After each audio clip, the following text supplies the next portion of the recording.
इस वीडियो के अंदर आपको बताने वाला हूँ स्नैपिंग को कैसे यूज करते हैं ब्लेंडर के अंदर। तो यहाँ पे सबसे पहले मैं आपको बताना चाहता हूँ कि स्नैपिंग को अगर आपको इनेबल करना है तो शिफ्ट प्लस टैब की को प्रेस करोगे वो इनेबल हो जाएगा, वापस से शिफ्ट प्लस टैब की को प्रेस करोगे वो डिसेबल हो जाएगा। वहीं shift plus control plus tab की को प्रेस करोगे तो जो स्नैप का हेडर मेनू है जिसके अंदर आपको सारा स्नैपिंग का सेटिंग करना है, जो भी एडजस्ट करना है, तो वो यहाँ पे पॉपअप विंडो ओपन हो जाएगा। इसके अंदर आप स्नैपिंग का सेटिंग कर सकते हो। और ये जो स्नैपिंग है ये आपको ऑब्जेक्ट मोड के अंदर, एडिट मोड के अंदर और साथ में पोज मोड के अंदर काम करता है। अब यहाँ पे आपको एक एक करके बताता हूँ कि ये जो स्नैपिंग के अंदर अलग अलग ऑप्शन है ये कैसे यूज होता है। सबसे पहला ऑप्शन है जो सेक्शन है, सॉरी, इसको बोलते हैं स्नैप बेस। इसके अंदर आपको 4 ऑप्शन दिखाई देगा। स्नैप बेस और स्नैप टारगेट सबसे मेन है। देखो क्या है कि जैसे मान लो ये ऑब्जेक्ट हो गया, एक और ऑब्जेक्ट मैं यहाँ पे ऐड कर लेता हूँ। सपोज करो कि एक प्लेन ऐड कर लेता हूँ और इसको GX/6। अब सपोज करो कि इसको आपको इस ऑब्जेक्ट को ऊपर स्नैप करना है, तो जिसको आप स्नैप करने जा रहे हो उसको बोलते हैं स्नैप बेस, और जिस ऑब्जेक्ट को ऊपर इसको स्नैप करने जा रहे हो उसको बोलते हैं स्नैप टारगेट। तो यहाँ पे सबसे पहले मैं इसको इनेबल कर देता हूँ। ये जो मैग्नेट आइकॉन है ये स्नैपिंग इनेबल हो गया।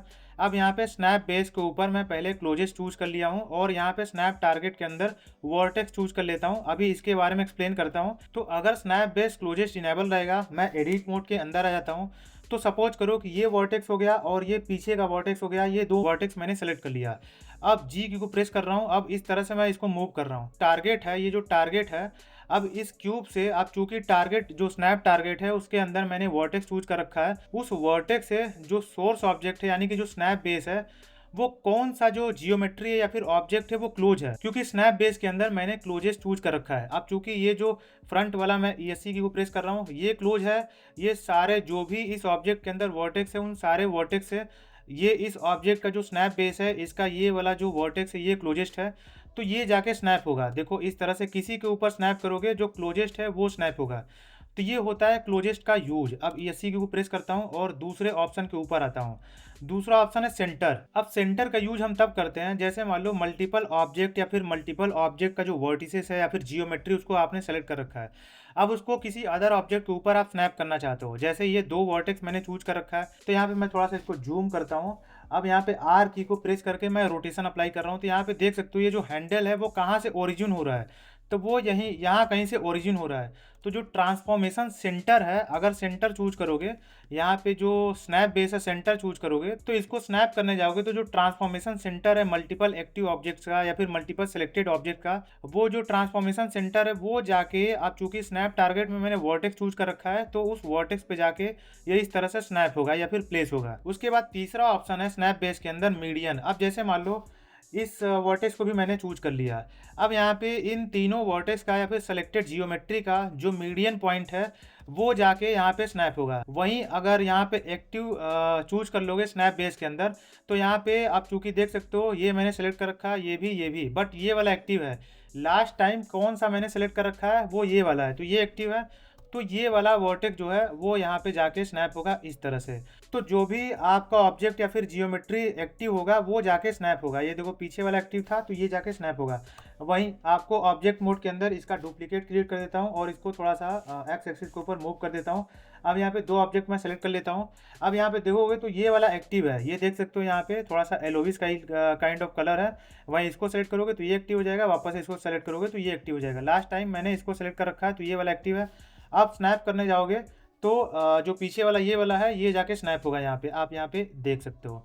तो इस तरह से ये एक्टिव वाला जो स्नैप बेस है यूज होता है। अब आपको नीचे जो स्नैप टारगेट है उसको एक एक करके एक्सप्लोर करके बताता हूँ। सबसे पहला ऑप्शन है इंक्रीमेंट। अब यहाँ पे क्या है कि जैसे ये आप ग्रिड देख रहे हो, एक जो ग्रिड का यूनिट है, ये जो क्यूब देख रहे हो ग्रिड का, वो एक एक यूनिट जो इंक्रीमेंट होके मूव होगा इस तरह से। जैसे जी की को प्रेस करो, एक्स की को प्रेस कर दो ताकि एक्स एक्सिस के ऊपर इसका मूवमेंट लॉक हो जाए। तो इस तरह से मूव करोगे तो एक एक जो एक्सिस है, जो ग्रिड है सॉरी, उसके ऊपर इस तरह से एक एक यूनिट मूव होता जाएगा। अब जैसे मान लो इस प्लेन को मैं थोड़ा सा इसको पहले बंद कर देता हूँ शिफ्ट टैब की को प्रेस करके, थोड़ा सा यहाँ पे ग्रिड के बीच में इसको अलाइन कर देता हूँ। अब अगर इसको एक्टिवेट कर दोगे, इंक्रीमेंट यहाँ पे चूज है, तो वो मैटर नहीं करता है कि करंट पोजीशन कहाँ है। अब चूंकि यहाँ से स्टार्ट हुआ है तो ये इसका जो ये आधा हो गया और आधा यहाँ पे एक ग्रिड लाइन ये फिर से इंक्रीमेंट होगा। ये देखो इस तरह से, ये देखो इस तरह से। ठीक है। वहीं अगर ये जो ग्रिड दिख रहा है इसको थोड़ा सा और जूम करोगे, सपोज करो कि ऑर्थोग्राफिक मोड के अंदर आ जाता हूँ। अब यहाँ पे देखोगे तो यहाँ पे कितना दिख रहा है, ये इतना छोटा सा ग्रिड लाइन दिख रहा है, तो इतना क्यूब का डिस्टेंस ये इस तरह से मूव होगा, ये देखो इस तरह से। वहीं अगर मैं थोड़ा सा जूम इन कर देता हूँ, अब देखो ये वाला ग्रिड दिख रहा है, तो ये जो ग्रिड दिख रहा है, जितना दिख रहा है ग्रिड का पोर्शन, अब चूंकि ये वाला ग्रिड दिख रहा है तो ये छोटा सा इस तरह से इंक्रीमेंट होगा, जो ग्रिड का साइज है उतना इंक्रीमेंट होगा। और जूम करोगे तो यहाँ पे आप देखोगे तो और छोटा वाला ग्रिड दिखाई दे रहा है, तो जो भी ग्रिड का लेंथ है अब उस लेंथ के मुताबिक इस तरह से ये इंक्रीमेंट होगा। तो इस तरह से आपको बात ध्यान में रखना है। उसी तरह से दूसरा ऑप्शन है, अब यहाँ पे देखोगे तो इंक्रीमेंट है, ग्रिड है। अब ये दूसरी तरह काम करता है जो ग्रिड है। अब ग्रिड क्या है कि जैसे मान लो इसका पोजीशन ग्रिड लाइन के बीच में है, बट इसको जैसे ही एक्टिवेट करोगे ग्रिड को इस तरह से, तो देखोगे तो जैसे ही पोजीशन करोगे तो ग्रिड के सेंटर पे चला जाएगा, इस तरह से ग्रिड का जो बाउंड्री पॉइंट है वहां पे चला जाएगा। इस तरह से ये इंक्रीमेंट होता है। तो इस तरह से इंक्रीमेंट और ग्रिड को यूज कर सकते हो। वहीं अगर वर्टेक्स यूज कर लोगे तो मैंने बताया, जैसे मान लो इसके ऊपर आपको किसी अदर ऑब्जेक्ट को प्लेस करना है, तो इस ऑब्जेक्ट का जो भी वर्टेक्स है उसके ऊपर ये प्लेस होगा इस तरह से। अब जो भी चूंकि सेंटर चूज कर रखा है मैंने, तो ये इस ऑब्जेक्ट का सेंटर यहाँ पे प्लेस हो रहा है। यहाँ पे क्लोजेस्ट चूज कर लेता हूँ, बाय डिफॉल्ट तो ये एक्टिव रहता है। तो यहाँ पे इस तरह से इसको आप प्लेस कर सकते हो, इस तरह से देखो ये। अब यहाँ पे आप नोटिस करोगे इस वर्टेक्स से इस जो ऑब्जेक्ट का क्लोजेस्ट पॉइंट कौन सा है, तो इस वर्टेक्स से क्लोजेस्ट पॉइंट ये वाला है और इस वर्टेक्स से क्लोजेस्ट पॉइंट ये वाला है। तो इसी वजह से यहाँ पे आप देखोगे तो यहाँ पे ले जाओगे तो ये वाला प्लेस होगा या फिर पोजीशन होगा, यहाँ पे ले जाओगे तो इस तरह से पोजीशन होगा। न कि ये जो इधर वाला है, इधर वाला यहाँ पे पोजीशन नहीं होगा, क्योंकि यहाँ से यहाँ डिस्टेंस दूर है, यहाँ से यहाँ का डिस्टेंस पास है, क्योंकि मैंने यहाँ पे क्लोजेस्ट चूज कर रखा है। उसके बाद नीचे देखोगे तो एक और ऑप्शन है एज का। अब एज यानी कि ये जो एज है, ये एज है, ये एज है, तो एज के ऊपर अगर स्नैप करना है तो एज यहाँ पे सेलेक्ट कर सकते हो। इस तरह से एज के ऊपर आप इसको स्नैप कर सकते हो। तो इस तरह से एज टारगेट का स्नैपिंग का यूज कर सकते हो। उसके बाद फेस के ऊपर अगर स्नैप करना है तो फेस सेलेक्ट कर लो। स्नैप टारगेट, ये जो स्नैप टारगेट है और ये जो स्नैप बेस है क्लोजेस्ट है, तो इसको फेस के ऊपर इस तरह से स्नैप कर सकते हो। ठीक है। अच्छा, एक और आपको चीज़ बताना चाहता हूँ। सपोज करो कि इसका फेस रोटेटेड है, मैं एडिट मोड के अंदर आ जाता हूँ और इस फेस को सेलेक्ट कर लेता हूँ इस तरह से। अब इसको वाई एक्सिस के ऊपर सपोज करो कि 20 डिग्री में रोटेट कर देता हूँ।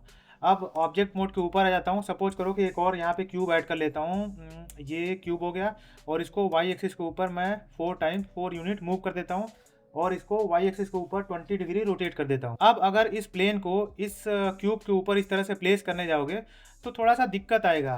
बट अगर ये रोटेटेड है, रोटेशन के हिसाब से इस जो स्नैप बेस है, जो भी ऑब्जेक्ट है जिसको आप स्नैप करने जा रहे हो टारगेट के ऊपर, उसको रोटेशन के हिसाब से आपको स्नैप करना है। तो ये जो नीचे ऑप्शन है अलाइन रोटेशन टू टारगेट, इसको आप चूज कर लोगे या फिर इनेबल कर लोगे, तो अब इसको फेस के ऊपर इस तरह से प्लेस करने जाओगे, स्नैप टारगेट के हिसाब से ये अपना रोटेशन इस तरह से अलाइन कर देगा। तो ये बात आपको ध्यान में रखना है। इस तरह से ये देखोगे तो साइड में भी इसको रोटेट कर देगा, इधर प्लेस करने जाओगे तो इसको भी इस तरह से ये रोटेट कर देगा इस तरह से। तो ये वाला ऑप्शन मैं अभी डिसेबल कर देता हूँ, ये वाला ऑप्शन डिसेबल कर देता हूँ। वहीं उसके बाद नीचे वाला ऑप्शन है वॉल्यूम।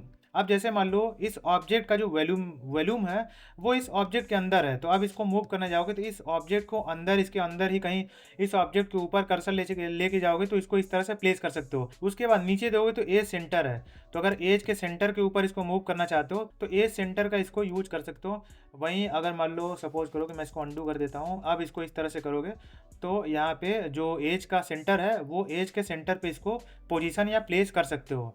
वहीं एज परपेंडिकुलर है, ये जो एज परपेंडिकुलर है, तो सपोज करो कि ये जो ऑब्जेक्ट है इसको मैं वाई एक्सिस के ऊपर थोड़ा सा स्केल कर देता हूँ 0.4 टाइम्स। ठीक है। अब एडिट मोड के अंदर आ जाता हूँ। अब यहाँ पे देखोगे तो अब चूंकि यहाँ पे आपने एज परपेंडिकुलर चूज कर रखा है, तो यहाँ पे देखोगे तो जैसे मान लो इस वर्टेक्स को मैंने चूज कर रखा है। अब यहाँ पे ये जो एज है, यहाँ पे इससे परपेंडिकुलर लाइन जो जाएगी वहाँ पे ये जाके इस तरह से स्नैप होगा। इस तरह से ये जो परपेंडिकुलर लाइन है यहाँ पे ये जैसे स्नैप करोगे तो देखो स्ट्रेट लाइन है, उसी तरह से इसको स्नैप कर सकते हो आप। यहाँ पे इसको भी स्नैप कर सकते हो, जो परपेंडिकुलर लाइन है उस तरह से, इस तरह से। वहीं आप इसको पकड़ के इस तरह से ऊपर स्नैप कर सकते हो और इसको पकड़ के ऊपर लेफ्ट साइड स्नैप कर सकते हो, ये देखो इस तरह से। अब ये फेस पूरा चिपक गया, जो प्लेन है यहाँ पे चिपक गया।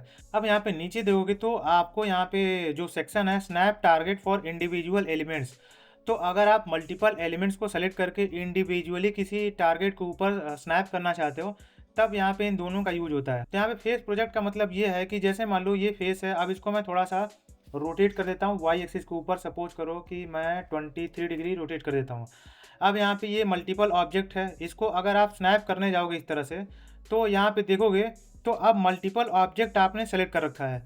अब इसको स्नैप करने जा रहे हो आप और इंडिविजुअली स्नैप करना चाहते हो, तो जैसे इधर रोटेट करोगे तो ये देखोगे तो सबसे इधर वाला जो फ्रंट वाला फेस है या फिर प्लेन है, वो अपने हिसाब से टारगेट के ऊपर इस तरह से अलाइन हो गया, वो रोटेट हो गया। वहीं इधर लेके जाओगे तो ये जो दोनों प्लेन है वो इस तरह से रोटेट हो गया। इधर लेके जाओगे तो इस तरह से ये अपने टारगेट के हिसाब से अलग अलग जो मल्टीपल सेलेक्ट कर रखे हो आपने ऑब्जेक्ट या फिर प्लेन्स, वो अपने टारगेट के हिसाब से इंडिविजुअली स्नैप होता है। वहीं इसको यस्सी की वो प्रेस कर देता हूँ और फेस प्रोजेक्ट की जगह अगर फेस जो स्नैप टारगेट है वो चूज करोगे, तो अगर अब इसको इस तरह से स्नैप करोगे तो अगर एक इस तरह से रोटेट होगा तो सारा रोटेट हो जाएगा। ये आप यहाँ पे देख सकते हो। ठीक है, समझ में आ गया। अब आते हैं दूसरे ऑप्शन के ऊपर, जो फेस नियरेस्ट है उसको कैसे यूज करते हैं। तो यहाँ पे देखोगे तो जैसे ही इसको आप इनेबल करोगे फेस नियरेस्ट को, तो यहाँ पे एक और ऑप्शन आपको दिखाई देगा, स्नैप टू सेम टारगेट। अगर इसको इनेबल कर दोगे तो जो सेम टारगेट है उसके ऊपर जो भी आपने ऑब्जेक्ट सेलेक्ट कर रखा है उसको इस तरह से पोजीशन कर सकते हो। अब चूंकि ब्लेंडर जो है जो स्नैपिंग टारगेट है वो इसी प्लेन को एज्यूम कर रहा है, तो इस तरह से इसको यहाँ पे स्नैप कर सकते हो जितना भी आपने वर्टेक्स यहाँ पे सेलेक्ट कर रखा है। वहीं अगर इसको आप डिसेबल करोगे स्नैप टू सेम टारगेट को, तो अब आप उस सेम टारगेट के ऊपर भी इस तरह से पोजीशन कर सकते हो, नहीं स्नैप कर सकते हो, नहीं जो नीचे जो टारगेट है जो नियरेस्ट टारगेट है उसके ऊपर भी इस तरह से आप इसको पोजीशन कर सकते हो। तो इस तरह से आपको स्नैपिंग को यूज करना है। अब नीचे देखोगे तो ये जो अफेक्ट है इसके यहाँ पे देखोगे तो कई सारा ऑप्शन है, मूव, स्केल और रोटेट, ये जो 3 ट्रांसफॉर्मेशन है। अगर मूव को यहाँ पे इनेबल कर रखा है आपने, तो जो भी स्नैपिंग आप जैसे इंक्रीमेंट यहाँ पे चूज कर रखा है आपने, तो मूव के ऊपर जैसे मूव करने जाओगे तो मूव के ऊपर ये जो स्नैपिंग है इस तरह से इंक्रीमेंट होकर अप्लाई होगा। वहीं अगर ये जो अफेक्ट है अगर रोटेट को भी इनेबल कर दोगे, तो अगर रोटेट करने जाओगे सपोज करो वाई एक्सिस के ऊपर, तो इस तरह से वाई एक्सिस के ऊपर इंक्रीमेंट में अब ये जो स्नैप टारगेट है इंक्रीमेंट यहाँ पे इनेबल है, तो इंक्रीमेंट में इसको रोटेट कर सकते हो। अब यहाँ पे कितना इंक्रीमेंट करना है ये यहाँ पे आप असाइन कर सकते हो वैल्यू, और प्रिसाइज इंक्रीमेंटेशन करना है तो वो इसको यूज कर सकते हो। वहीं स्केल के ऊपर भी आपको स्नैपिंग इनेबल करना है, अगर मान लो एक एक यूनिट आपको स्केल करना है तो इसको आप इनेबल कर सकते हो। बाकी ये सब आप अगर प्रैक्टिस कर रहे हो तो यहाँ पे आके आप यहाँ पे जैसे मान लो अगर आपको फ्लोर दिखाना है नहीं दिखाना है, इसको इनेबल डिसेबल कर सकते हो। कौन सा एक्सिस दिखाना है कौन सा एक्सिस नहीं दिखाना है इसको आप इनेबल डिसेबल कर सकते हो। और ओरिजिन आपको दिखाना है, अगर सेलेक्टेड नहीं रहे तब भी आपको ओरिजिन दिखाना है, तो यहाँ पे ओरिजिन ऑल यहाँ पे चूज कर लोगे। सारे का ओरिजिन अगर आप सेलेक्ट नहीं करोगे तब भी दिखाई देगा कॉन्टिन्यूअस। तो इस तरह से आप स्नाइपिंग का खुद से प्रैक्टिस कर सकते हो।